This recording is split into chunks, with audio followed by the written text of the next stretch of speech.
Firstly, I'd like to take this opportunity to thank everybody who's been very supportive of our family. On behalf of Tara, Patrick's wife, his beautiful daughters, Isabella and Charlotte, the rest of the Joyce family and the McGuire family, we thank you.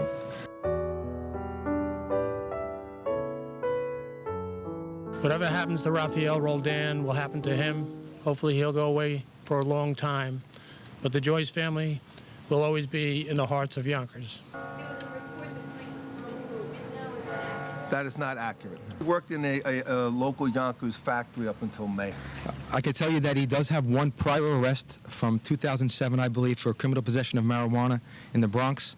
That's the extent of his criminal history, and I don't have any further information on his background at this point. No. 2 separate fires started on the first floor apartment. I really don't want to get into specifics other than that. He paid rent towards the people for a room, and he lost his job, and he failed to pay the money for the room, and he was asked to leave.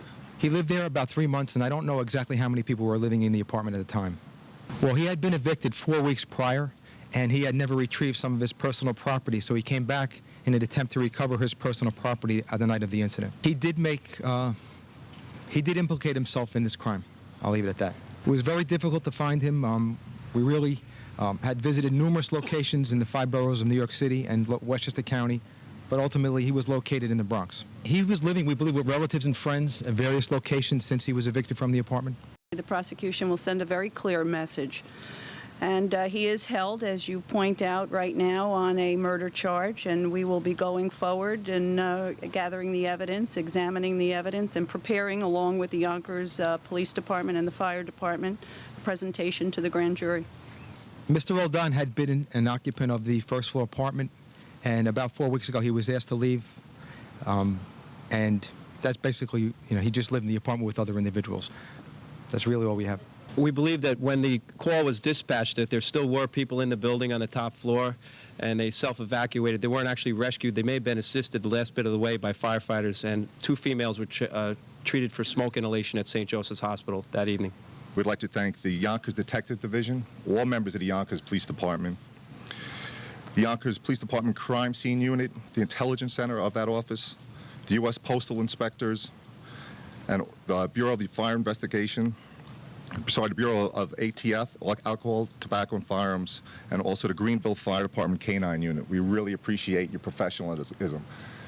It really honors my brother in a way that we really appreciate. We lost a terrific fireman.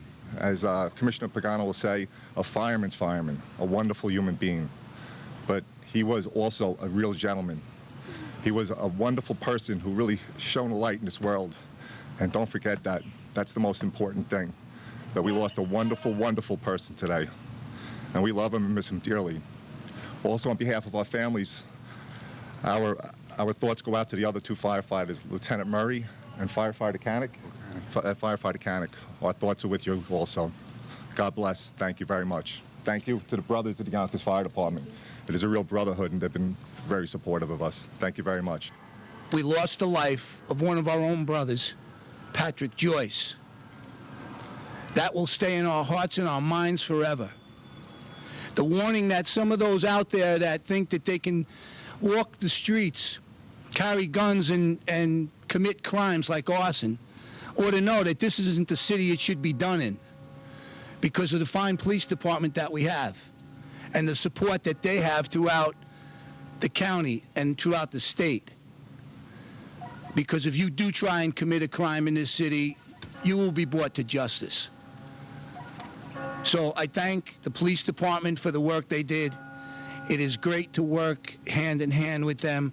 I thank them for treating us like we were their brothers, and we all know that it's one big city, one big family. And again, to the girls, to the wife, Tara, you will be our family, both in the fire department and in the city of Yonkers forever. You're watching the WestchesterNews.com.